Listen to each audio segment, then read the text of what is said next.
জানেন মা কিচ্ছু খেতে চাইছে না, কিচ্ছু মুখে নিতে চাইছে না, শুধু বলছে হয় আঙ্গুর নয় একটু আপেল খাবে, বাস এইটাই।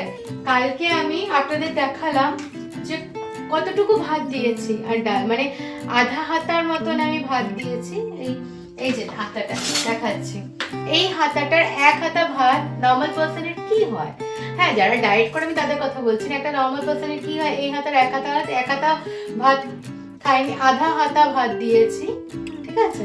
তার সাথে মটরের ডালকে মেখে দিলাম, একটা বড়া ভাজা তার স্বাদের জন্য একটু ভেঙে ভেঙে দিলাম যে সে একটু খাবে, 2 চামচ খেয়েছে। আমি কালকে মায়ের বাসনটা যখন ধুচ্ছি, যখন নিয়ে এসেছে ওটা পুরো ডাস্টবিনে ফেললাম, কিচ্ছু খাচ্ছে না, কিচ্ছু না। তারপরে 2 দিন ধরে টয়লেট বন্ধ হয়ে গেছিল মায়ের, মানে পরশু দিন তার আগের দিন আপনাদের জানানো হয়নি, কালকে থেকে আবার টয়লেট হচ্ছে, খুবই অল্প হচ্ছে কিন্তু পায়খানা বেড়ে গেছে, প্রচুর পায়খানা হচ্ছে। জানি না, বুঝতে পারছি না, জানেন রোজই ভাত করছি, রোজই ভাত কম লাগছে। আজকে এই গ্লাসটার আধা এতটা দিচ্ছি আমার প্রিয়াংশু বাবার এইটুকু ভাতের, দেখুন তাও হয়তো ভাত রয়ে যাবে, বোঝা যাচ্ছে না, বুঝতে পারছি না। মন মেজাজটাও কিচ্ছু ভালো থাকছে না মায়ের জন্য, মানে একদিন মনে হচ্ছে মা একটু কথা বলছে তো মনে হচ্ছে যে মা ঠিক হচ্ছে, ঠিকের দিকে যাচ্ছে, পরক্ষণে আবার দেখছি মা মানে কথা বলা বন্ধ করে দিচ্ছে। এই যেরকম আজকে সকালে, কালকে রাত্রে কথা বললো মা, তো কিছুটা অনেক অনেক কথাই আলোচনা করলাম, মা এখন ভুলে যাচ্ছে, মা অনেক কিছু মনে রাখতে পারে না, দিনকে রাত রাতকে দিন, তারপরে কখনের কথা কখন বলে, ভুলভাল কথা বলছে, ওটা তো ম্যানেজ করছে ঠিক আছে, ব্রেন অব্দি অক্সিজেন যাচ্ছে না বলে এই জিনিসটা হচ্ছে, হয়তো আমরা যেটুকু বুঝতে পারছি ওরকম ভাবছি যে ব্রেন অব্দি অক্সিজেন যাচ্ছে না তাই জন্য ভুলভাল বলছে, ঠিক আছে। কালকে কথা বললাম, আজকে সকাল থেকে ডেকেই যাচ্ছি মা উঠছে না, উঠছে না, মানে উঠছে না, মানে হোশ মানে বেহুশের মতন, হোশ বলবো কি বেহুশের মতন শুয়ে আছে। ভিডিও কলিং করে বাবা দিল যে হ্যাঁ মাম্পির সাথে কথা বলো, কথা বলো, আওয়াজ দাও, শুধু চোখটাকে এমনি করে যাচ্ছে, বলেছি তো এমনি করছি, কিন্তু মা কিচ্ছু বলেনি আমাকে, কিচ্ছু না, একটা শব্দ বলেনি। আমি ডেকে গেছি মাম্মাম, মাম্মাম ওঠো, আজকে কি বানাবো, আজকে তো আলু সিদ্ধ ডাল ভাত বানাবো, তোমার পছন্দের মতন আলু সিদ্ধ মেখে দেবো, কোনো আওয়াজ নেই, বুঝতে পারছি না। আমি সত্যি বলছি এতটুকু, মানে আমি নিজেও আলোচনা করছি আর বলছি, দেখুন মা বাবা সবার কাছে অমূল্য, প্রচুর প্রেশিয়াস, ডাক্তাররাও না হাত উঠিয়ে দিয়েছে, দাবার দিচ্ছে, করার করছে ওরকম, ডাক্তাররাও যে একটা কথা বলবে, আনসারটা ঠিক মতন দেবে যে না হচ্ছে না আপনারা নিয়ে চলে যান, তাহলে অন্তত নিজের চোখের সামনে থাকবে, ওনারা ওইটাও বলছে না, বলছে হ্যাঁ হ্যাঁ हो रहा है ठीक है दवाई दे तो रही है ठीक है।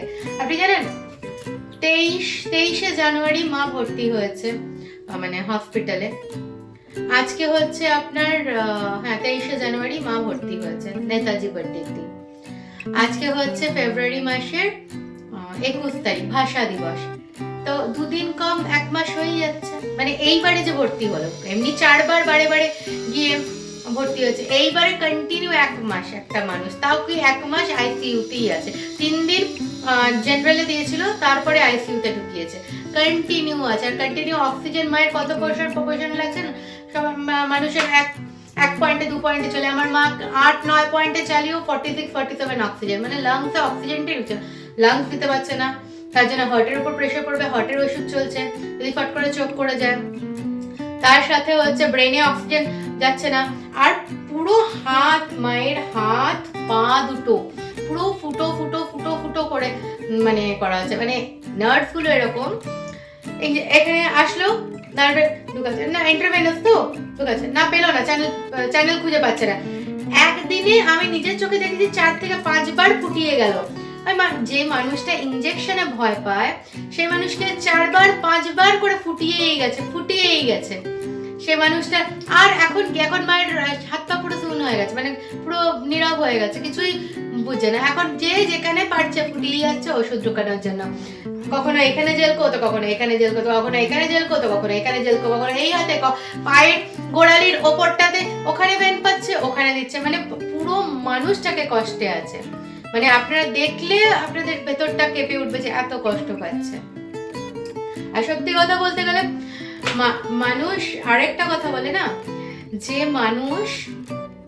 মানুষকে কষ্ট দেয়, মানুষের জীবনে প্রচুর কষ্ট আনে, মানুষকে অভিশাপ দেয়, মানুষকে বাজে কথা বলে, মানুষের সাথে রুড বিহেভ করে, সেই মানুষ বলে না ও পাপ করছে পাপের ফল পাবে, বা ও মানুষের সাথে খারাপ করছে মানুষের খারাপ। আমার মা বলে বলছি না, এটা সত্যি কথা, যারা আমাদের চেনেন, আমার মা কারোর খারাপ চায়নি, কারোর খারাপ চায়নি, মুখ থেকে বল। আমি তো রেগে গেলে খারাপ কারোর চাই না, রেগে গেলে যে দুটো কথাও বলে দিই যে ধুর ও এরকম বা কিছু, আমার মা সেইটুকু বলে না, আমার মা ওখানে বুঝায়।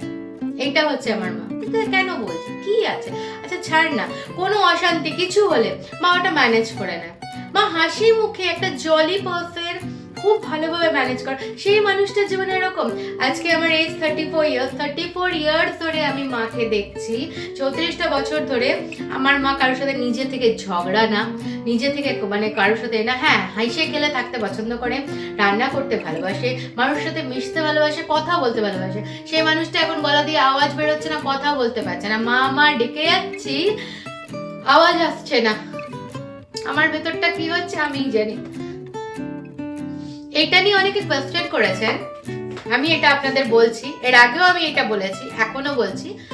কিছু ক্লোজ মানুষটা কোয়েশ্চেন করেছেন, তোর মা এরকম আছে, তুই তো ভালোই আছিস, তুই তো ব্লগিং করছিস, ভিডিও করছিস। ওনাদের উদ্দেশ্যে বলছি, ব্লগিং ভিডিও যে করছি এটা আমার কাজ, এটা আমি করছি, এটা সত্যিটা দেখাচ্ছি, এটা কোনো মিথ্যাটাও দেখাচ্ছি না, এটা কোনো মিথ্যা না, আর এটা আমার কাজ। আর আমি সবসময় কাঁদলে আমার কি হবে, কেউ এসে করে দিয়ে যাবে আমার মায়েরটা? কেউ করবে না, আমাকে নিজেকেই করতে, যতটা পারবো আমরা করব, এটাই হচ্ছে ব্যাপার। তারপরে অনেকের এই কমেন্টটাও আছে, মানে এখন ফোন করে মানে কেউ, আর দ্বিতীয় কথা কি বলতো, এত মা মানুষের করেছে, এত মানুষের পাশে থেকেছে, কে কখন কোথায় অসুস্থ হয়েছে, আমার একটু ফোন লাগানা, একটু কথা বলি না। আজকের ডেটে আমি দাঁড়িয়ে বলছি, আমার মাকে কেউ ফোন করে না, নট আ সিঙ্গল পারসন, আমাকেই করে না মায়ের খবর জানার জন্য, আমাকেই করে না। মানুষ তো অনেক কাছের হয়, কিন্তু আমার এই মায়ের শরীর খারাপে দেখে নিলাম কে আপন, কে পর, কে নিজের, কে কাছের, সব দেখে নিলাম।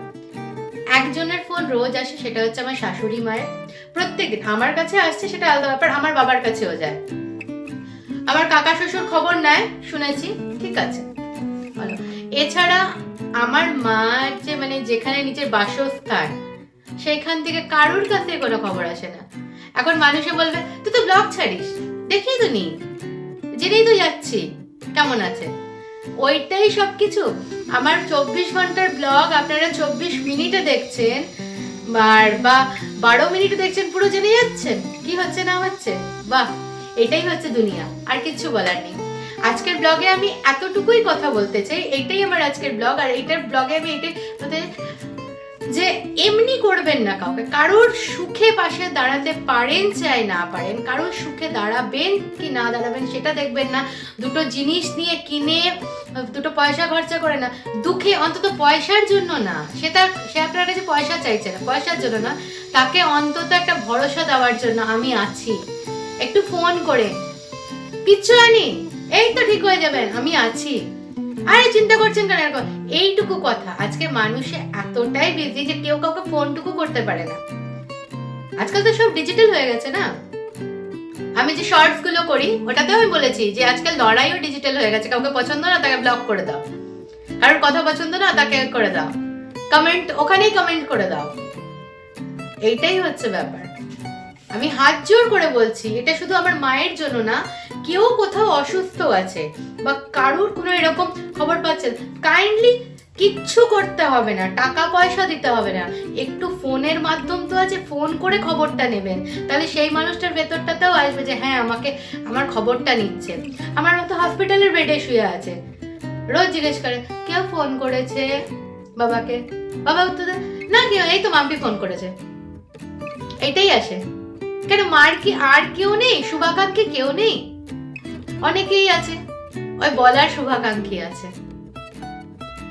এইটাই হচ্ছে ব্যাপার। যাই হোক, আমি কাউকে কোনো ব্লেম করছি না, সবাই ব্যস্ত আজকের দিনে, কিন্তু আমি এইটুকুই বলবো, একটা মানুষ অপর মানুষের পাশে দাঁড়ানোর চেষ্টা করুন, কাইন্ডলি দাঁড়ানোর চেষ্টা করুন, যে দাঁড়ান। কি দাঁড়াবেন? এইটুকুই, একটু তার সাথে যোগাযোগ রাখুন। যখন ডক্টর বলছে উनको बात करवाइए, उनसे बात करवाइए, আমার বাবা কত ফোন লাগিয়ে দেবে আমাকে, তাও আমি ফোনটা অন করে কাজ করছি, মায়ের সাথে কথা বলছি। মা তো অন্য কারোর সাথেও কথা বলতে চায়, কিন্তু তাদেরকে ফোন করে ব্যস্ত বা কিছু না কিছু আসে, তো মায়ের সাথে কেউ কথা বললে ভালো লাগবে না? যাই হোক, অনেক কিছু বললাম, অনেকের হয়তো এটা খারাপ লাগবে যে আমি এইসব কমেন্ট করলাম, এইসব বললাম। আমি কাউকে আঘাত দিয়ে বললাম না, আমি এতটুকু বললাম, আজ আমার মায়ের হয়েছে, কালকে আপনাদের ঘরেরও কারোর হতে পারে, বা সেও হসপিটালাইজ থাকতে পারে। তো কাইন্ডলি তার পাশে এইটুকু দাঁড়াবে, তার পাশে একটু দাঁড়াবেন, আর কিচ্ছু না। দাঁড়ানো মানে, যদি সামনাসামনি আছে ঠিক আছে, সপ্তাহে একদিন একটু হসপিটালে গিয়ে দূর থেকে, সে মাস্ক ইউজ করুন, দূর থেকে থাকুন, তাকে একটু দেখে নিন, তার সাথে কথা বলুন, তারপরে ঘরে এসে আপনি চেঞ্জ করে নিন। আপনার ছোঁয়া মানে আপনার ছোঁয়াচানি হবে না, ওটায় আপনার মধ্যে জার্মস অমনি ভাবে এসে যাচ্ছে না, কারণ আপনি বড় মানুষ থাকবেন, তো এতটা তাড়াতাড়ি আপনার ইমিউনিটি, হ্যাঁ যার ইমিউনিটি লো তার অসুবিধা হতে পারে, কিন্তু এইটুকু করবেন, মানুষের এইটুকু পাশে দাঁড়াবেন। আর যদি নয়তো অ্যাটলিস্ট ফোনটা আছে, ফোনটা করবেন, ঘরের মানুষের সাথে কথা বলবেন, যখন যে হসপিটালে থাকবে সে জানতে পারবে হ্যাঁ এই আমার খবর নিল, আচ্ছা তখন সে জিজ্ঞেস করবে আচ্ছা কি বললো গো, কি করলো গো, তখন কথা বলবে না। তো ওই মানুষটার সাথে কথা বলার কিছু নেই তো, কোনো কথাই নেই তো, কোনো টপিকসই নেই তো। এতটুকুই আপনাদের কাছে চাই, দয়া করে একটুখানি ফোন করবেন, নিজেদের মানুষের পাশে থাকার চেষ্টা করবেন। আর কিছু মানুষের নাম আমি নিয়ে নিয়ে, দেখুন মায়ের হাতটা দেখেছেন ব্ল্যাক হয়ে আছে। কিছু মানুষ তারা রোজ ফোন করে, তারা আমার মায়ের ওখানকারই, মানে যেখানে মা থাকে বাসস্থান সেখানকারই, তারা রোজ ফোন করে। আর কিছু মানুষ নিজেদের শুভাকাঙ্ক্ষী বলে, কিন্তু তারা নয়।